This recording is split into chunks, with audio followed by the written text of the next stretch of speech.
नमस्कार दोस्तों, स्वागत है आपका मेरे YouTube चैनल पे। मेरा नाम है दीपक और आप देख रहे हैं ई कॉमर्स एडवाइजर। दोस्तों, आज का जो टॉपिक है बहुत ही इंपॉर्टेंट है। अगर आप चाहते हैं कि आपका खुद का भी बिजनेस स्टार्ट हो, साइड बाय साइड बिजनेस करना चाह रहे हैं या परमानेंट बिजनेस करना चाह रहे हैं, खुद का बिजनेस स्टार्ट करना चाह रहे हैं, तो कैसे कर सकते हैं। टॉपिक मेरा रहेगा ई कॉमर्स का। अगर आप ई कॉमर्स का बिजनेस शुरू करना चाहते हैं तो कैसे कर सकते हैं, पूरी इंफॉर्मेशन स्टेप बाय स्टेप सारी इंफॉर्मेशन बताऊं कि कैसे आप बिजनेस स्टार्ट कर सकते हैं, रजिस्ट्रेशन कैसे कर सकते हैं, प्रोडक्ट कैसे डिसाइड करें, सारी इंफॉर्मेशन मैं आज की वीडियो में आपको दूंगा।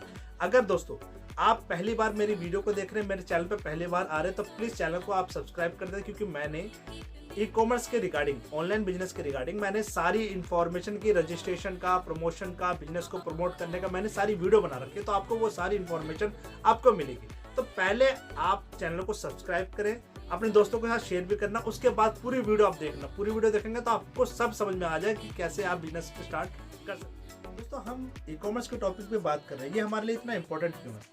दुनिया के सबसे बड़े अमीर आदमी है बिल गेट। उन्होंने एक बात बोली थी, उसको मैं आपको समझाना चाहूँगा। उन्होंने बोला था कि अगर आपका बिजनेस ऑनलाइन नहीं है तो आपका बिजनेस है ही नहीं। 2021 और 22 का सर्वे में 77% ग्रोथ हुआ है ई कॉमर्स का, और 2040 में 95% जो बिजनेस होगा वो सारा ऑनलाइन ही होगा। तो दोस्तों, ये टॉपिक हमारे लिए बहुत इम्पोर्टेंट है कि कैसे हम अपना फ्यूचर ई कॉमर्स में स्टार्ट कर सकते हैं। कैसे सबसे पहले हम स्टेप समझते हैं कि ई कॉमर्स का मतलब क्या होगा। ई कॉमर्स मतलब इलेक्ट्रॉनिक कॉमर्स, यानी आप अपने प्रोडक्ट को सेल कर रहे हैं और बाय कर रहे हैं इलेक्ट्रॉनिक मोड से, उसको बोलते हैं ई कॉमर्स। अब क्या है, जैसे सबसे पहले तो इम्पोर्टेंट होता है, अगर आप ई कॉमर्स का बिजनेस स्टार्ट करना चाहते हैं तो प्रोडक्ट सबसे इम्पोर्टेंट है। अगर प्रोडक्ट ही आपके पास नहीं है तो बिजनेस तो आप सोच नहीं सकते। अब प्रोडक्ट है, पहली बात तो मैं आपको बताना चाहूँगा कि प्रोडक्ट आप कैसे ले सकते हैं। दोस्तों, कुछ टॉपिक आपको बता रहा हूँ मैं, इस टॉपिक को आप थोड़ा सा ध्यान से समझना। प्रोडक्ट आपको डिसाइड करना है। डिसाइड करने से पहले आपको ये देखना है कि प्रोडक्ट की जो कॉस्ट है वो ज़्यादा ना हो, लगभग 500 या 300 रुपये से कम में हो, ज़्यादा प्रोडक्ट की कॉस्ट ना हो, पहला। दूसरी बात, प्रोडक्ट ऐसे नहीं होना चाहिए जो ज़्यादा जगह घेरे, मतलब बड़े ना हो, छोटे छोटे हो, ताकि आपकी पैकेजिंग की जो वेस्टेज जाती है, पैकेजिंग आपकी कम लगे, पैकेजिंग मटेरियल भी कम लगे, तो उसमें भी आपका बेटर रहेगा। प्रोडक्ट अगर ज़्यादा बड़ा होगा तो जगह भी ज़्यादा घेरेगा, तो उसमें भी आपको दिक्कत करेगा। तो आपको ऐसे प्रोडक्ट लेने हैं जिसकी कॉस्ट भी ज़्यादा ना हो, ज़्यादा जगह भी ना घेरे, ऐसे प्रोडक्ट आपको डिसाइड करना है।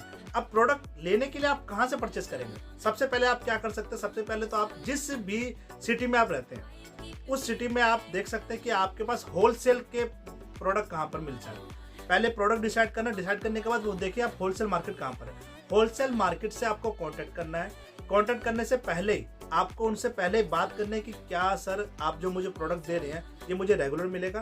पहला, रेगुलर मिलने के बाद सर, इसमें जो आप मेरे को डिज़ाइन दे रहे हैं वो डिज़ाइन क्या रेगुलर मिलता रहेगा? क्योंकि आप भी जानते हैं हर नया नया ट्रेंड आता रहता है, तो प्रोडक्ट चेंज होते रहते हैं। तो आपका तो बिजनेस, आप तो, क्योंकि ऑनलाइन जो होता है वो फोटोज़ बिकती है। अब आपने जो फोटो लिस्ट कर दी है उसके ब्याह पे ऑर्डर आएंगे। अभी 1-2 महीने आपने उनसे प्रोडक्ट परचेस किया, उसके बाद उन्होंने प्रोडक्ट देना बंद कर दिया, तो फिर आपका तो काम बंद हो जाएगा। तो पहले ही आप कंफर्म कर लेना कि आपके पास जो प्रोडक्ट मुझे दे रहे हैं वो रेगुलर मिलेगा कि नहीं मिलेगा। आप उनसे प्रोडक्ट परचेस कर सकते हैं। अगर उनसे प्रोडक्ट नहीं मिलता तो क्या करेंगे, आप ऐसे कर सकते हैं, अपने नियर बाय अपनी सिटी में आप ना मैन्युफैक्चरर को पकड़ें। क्योंकि कुछ मैन्युफैक्चरर ऐसे भी होते हैं जो अपने प्रोडक्ट को ना सेल करना नहीं आते। वो मेहनती होते हैं, वो प्रोडक्ट आपको बना के दे देंगे लेकिन वो सेल नहीं कर पाते। आपको ऐसे मैन्युफैक्चरर से कांटेक्ट करना है, उनसे प्रोडक्ट आप डायरेक्ट परचेस कर सकते हैं और अपना प्रोडक्ट को सेल कर सकते हैं। पहले, दूसरा तरीका ये है। तीसरा तरीका, आप अगर आपको लगता है कि जिस प्रोडक्ट में आप बिजनेस करना चाह रहे हैं उस प्रोडक्ट को आप खुद मैन्युफैक्चरिंग करें। अगर आप खुद मैन्युफैक्चरिंग कर लेंगे तो वो भी आपके लिए ईजी रहेगा, मतलब फिर आपको दौड़ भाग नहीं करना पड़ेगा, आप उसको रेडी करके आप सेल कर सकते हैं। ये भी एक तरीका है कि आप उनके प्रोडक्ट को आप सेल कर रहे हैं। या आप ऐसा कर सकते हैं, अगर आपके पास खुद का अपना प्रोडक्ट है, खुद का बिजनेस भी है, और उस प्रोडक्ट को आप ऑफलाइन सेल करते थे लेकिन आप ऑनलाइन सेल करना चाह रहे हैं, तो आप उस प्रोडक्ट को भी ऑनलाइन सेल कर सकते हैं। ये तरीके होते हैं आपको प्रोडक्ट डिसाइड करना है कि ऐसे ऐसे आप प्रोडक्ट को डिसाइड करके ऑनलाइन आप प्रोडक्ट को सेल कर सकते हैं। इसके बाद सबसे पहले ना आपको कुछ डॉक्यूमेंट्स का रेडी रखना है। जैसे आपका सबसे पहला है जीएसटी सर्टिफिकेट आपके पास जरूरी है। जीएसटी सर्टिफिकेट अगर नहीं होगा तो फिर ई कॉमर्स के बारे में आप सोचना मत, बिल्कुल मत सोचना, वरना फिर आप बिजनेस कर ही नहीं पाएंगे, क्योंकि जीएसटी ऑनलाइन बिजनेस के लिए मैंडेटरी है। जीएसटी आपके पास होना चाहिए आपका, उसके बाद आपका एक नाम होना चाहिए जिस नाम से आप अपने बिजनेस को रन करेंगे, आपकी बैंक डिटेल होना चाहिए, आपका जिस प्लेस से आप बिजनेस को रन करेंगे उसका एक एड्रेस होना चाहिए, जैसे बिजली का बिल हो गया या रेंट एग्रीमेंट हो गया। ऐसे कुछ डॉक्यूमेंट आपको रेडी करने हैं जिससे एड्रेस से आप बिजनेस करेंगे, क्योंकि वही एड्रेस से आपको ना प्लेटफॉर्म पे, ई कॉमर्स के प्लेटफॉर्म जैसे हमारे ऑनलाइन होते हैं फ्लिपकार्ट के, मीशो, अमेजोन, ये सब जो प्लेटफॉर्म है, यहाँ पर रजिस्ट्रेशन करने के लिए आपको एड्रेस देना पड़ेगा। जीएसटी सारे डॉक्यूमेंट्स ये आपको देने पड़ेंगे, देने के बाद आप उन पर रजिस्ट्रेशन करेंगे। ये डॉक्यूमेंट्स आपको रेडी करना है। डॉक्यूमेंट आपने रेडी कर लिए, रेडी करने के बाद अब आपका पार्ट आएगा रजिस्ट्रेशन का।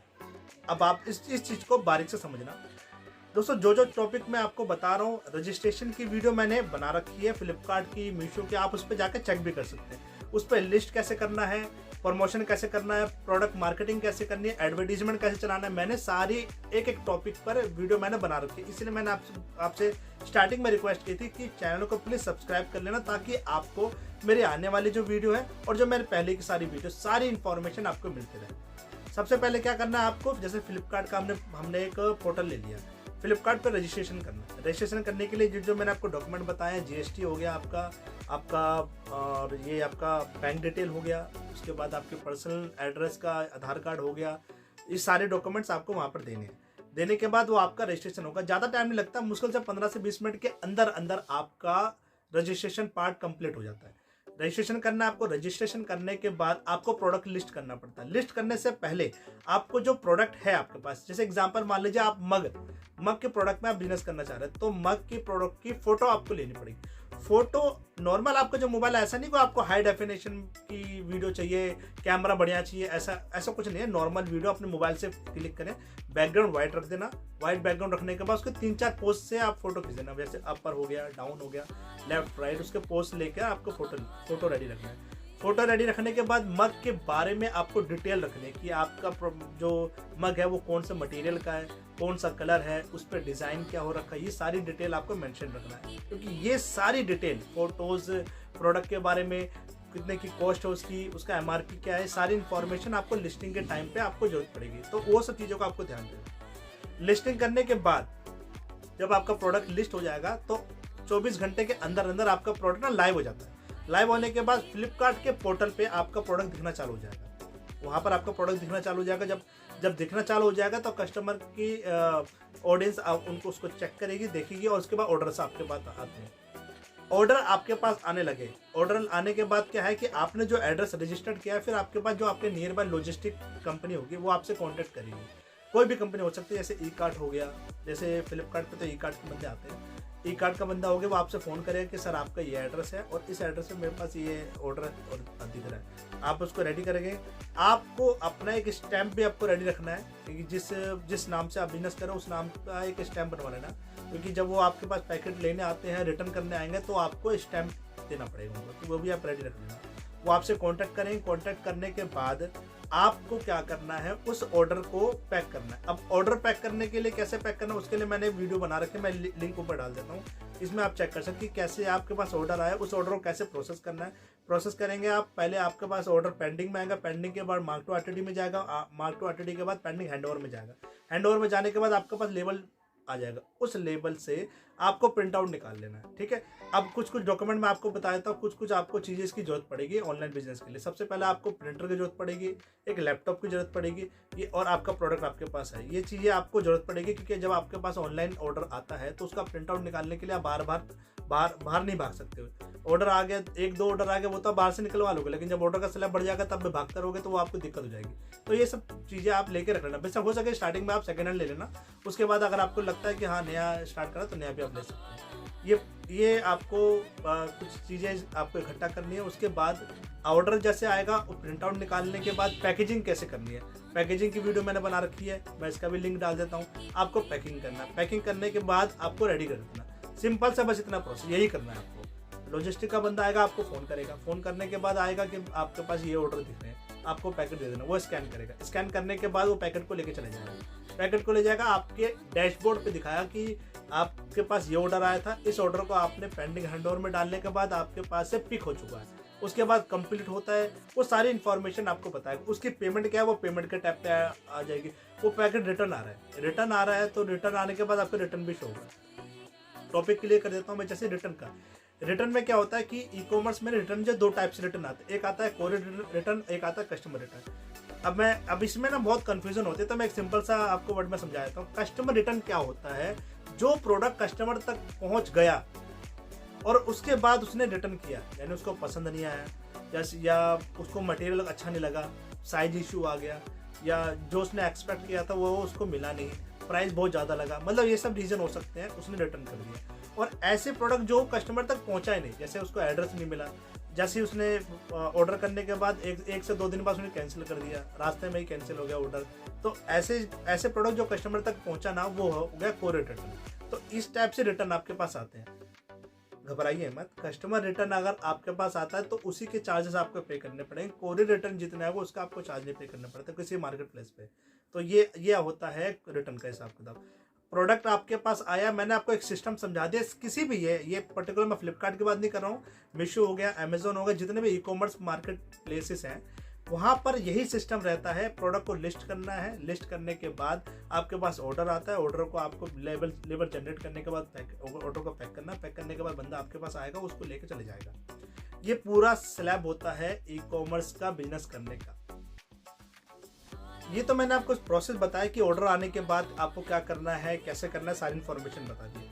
अब दोस्तों क्या होता है ना कि लिस्टिंग करने के बाद लिस्टिंग हमारी पड़ी रहती है, हमारे पास ऑर्डर नहीं आते, तो उसके लिए क्या होता है, उसके लिए मैं आपको बता रहा हूँ, आपको मार्केटिंग करनी पड़ेगी। मार्केटिंग करने के लिए हमारे पास क्या ऑप्शन है, हमारे पास प्रमोशन का होता है। प्रमोशन क्या होता है कि जैसे मेरे पास कुछ प्रोडक्ट है, मैं उस प्रोडक्ट के ऊपर डिस्काउंट दे रहा हूँ, 5% का डिस्काउंट, 10% का डिस्काउंट, मैं उस पर डिस्काउंट दे रहा हूँ। तो डिस्काउंट देने पे क्या होता है कि उसकी विजिबिलिटी बढ़ जाती है। एक तो पहली बात विजिबिलिटी बढ़ जाएगी, यानी ज़्यादा दिखेगा तभी वो और लोगों के रिडार में आएगा। जब ज़्यादा दिखेगा तब बिकेगा भी, सीधी सी हिसाब किताब है। तो आप उसमें प्रमोशन ऐड करते हैं, डिस्काउंट होते हैं। और ऐसा होता है कि आप उसके ऊपर एडवर्टीजमेंट पे पैसा खर्च करते हैं, मतलब ऐड लगाते हैं अपने प्रोडक्ट के ऊपर। ऐड लगाने पे क्या होता है कि कंपनी आपके प्रोडक्ट को उसको ऐड करती है और अपने ही पोर्टल पे, फ्लिपकार्ट का जो वेबसाइट है, उस वेबसाइट पे आपके प्रोडक्ट को रन करती है। तो उसमें विजिबिलिटी ने डबल, मतलब बहुत ज़्यादा विजिबिलिटी बढ़ जाती है। विजिबिलिटी, सारा खेल ही विजिबिलिटी का है। विजिबिलिटी बढ़ती है, रीच, कस्टमर की रीच भी अगर बढ़ती है तो आपके पास ऑर्डर्स आते हैं। तो ये होता है मार्केटिंग स्ट्रेटेजी। अब आप पूछेंगे ये कैसे करना होता है, तो मैंने इसके लिए भी वीडियो बना रखी है कि प्रमोशन कैसे चला सकते हैं, ऐड कैसे चला सकते हैं, मैंने सारी इन्फॉर्मेशन। दोस्तों मैं आपके पास जो आपको सारी इन्फॉर्मेशन दे रहा हूँ, 5 साल का मेरे को एक्सपीरियंस है, 2017 से मैं बिजनेस कर रहा हूँ और अपने एक्सपीरियंस के बेस पे ही आपको अच्छे से समझाने की पूरी कोशिश कर रहा हूँ, ताकि आपको समझ में आ जाए कि बिजनेस करना है तो कैसे करना है, कैसे कर सकते हैं, सारी इन्फॉर्मेशन आपको मैं समझा सकूँ। ये मार्केटिंग का प्रोसेस हो गया, लिस्टिंग का प्रोसेस हो गया, प्रमोशन कैसे चलाना है, सारी इन्फॉर्मेशन मैंने बताया। और बाकी मैं लिंक भी डाल देता हूँ, आपको स्टेप बाय स्टेप समझना है तो आप उसमें स्टेप बाय स्टेप आपके पास शुरू से लेके आखिरी तक जो टॉपिक मैंने आपको बताया, किसी भी टॉपिक पे या ऐसा कोई टॉपिक है जो मेरे से छूट गया है, आप कमेंट में मुझसे आप पूछ सकते हैं कि ये टॉपिक मुझे समझ नहीं आया या ये टॉपिक पे आप मुझे कुछ बताइए, तो मैं समझाऊंगा। मैं हमेशा तैयार रहता हूँ, कमेंट का वेट करता रहता हूँ, कमेंट आते ही मैं तुरंत जवाब देता हूँ, बहुत एक्टिव रहता हूँ इन सब मामले में। आप सिर्फ कमेंट करना और जवाब मैं आपको देता रहूँगा। पूरी वीडियो को देखने के लिए दोस्तों बहुत बहुत धन्यवाद आपका। नमस्कार।